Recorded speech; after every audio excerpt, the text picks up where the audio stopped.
Today we talk about Kwan Sau.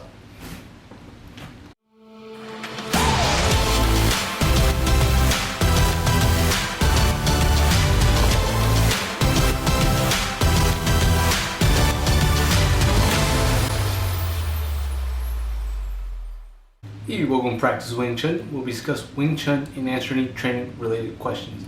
My name is Edgar and this is episode 65 of Practice Wing Chun. And today we're going to talk about Kwan Sau.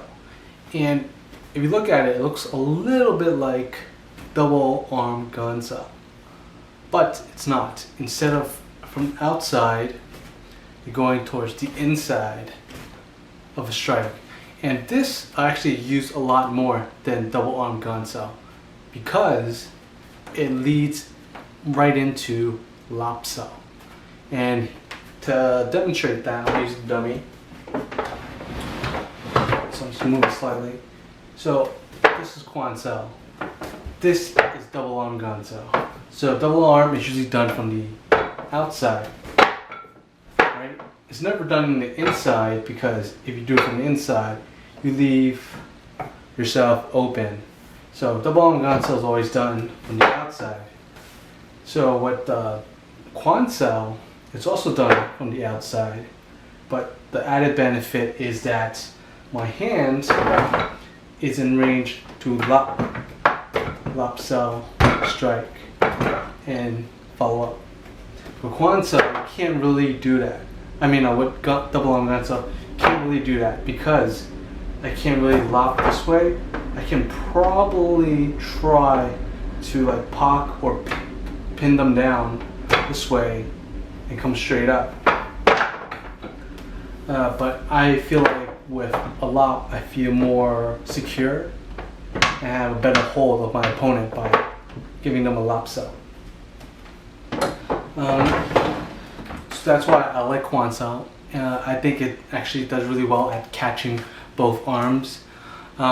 This past weekend we had a Wing Chun meetup. It was really small. It was just between a few friends. We're doing it again this coming Saturday in New York in Central Park.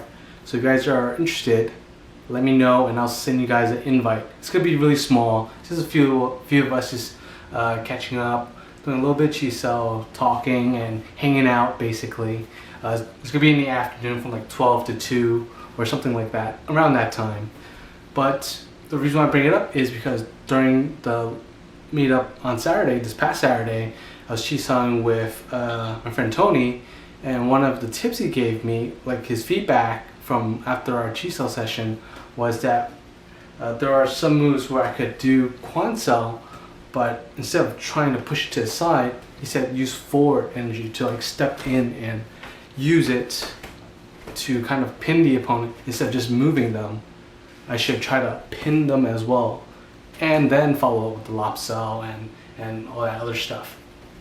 And that was a great point because I totally forgot that the purpose of the Kwan Sau, yes, it's defense, it's a deflection, but you could use it to your advantage to pin your opponent down or just close the distance so it gives your opponent less room to maneuver out of. And once again, it's a great way to catch two strikes or two arms of your opponent and use it to Lap Da or whatever you want to follow up with. So I thought that was really good.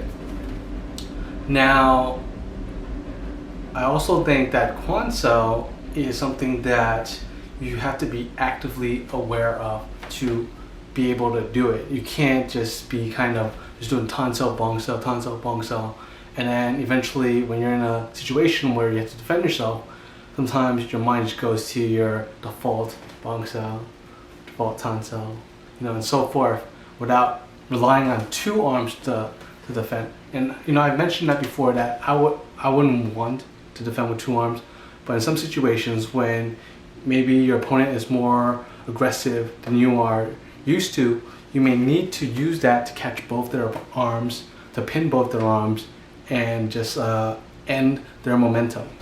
So that's a good way to do that by using Kwan Sau. So that's Kwan Sau. And let me know what you think about Kwan Sau. I like it. I like the way it leads into Lap Da. And based on my friend's feedback, I plan on focusing on using forward Kwan Sau versus side Kwan Sau. So let me know what you think about that as well. And until next time, keep training.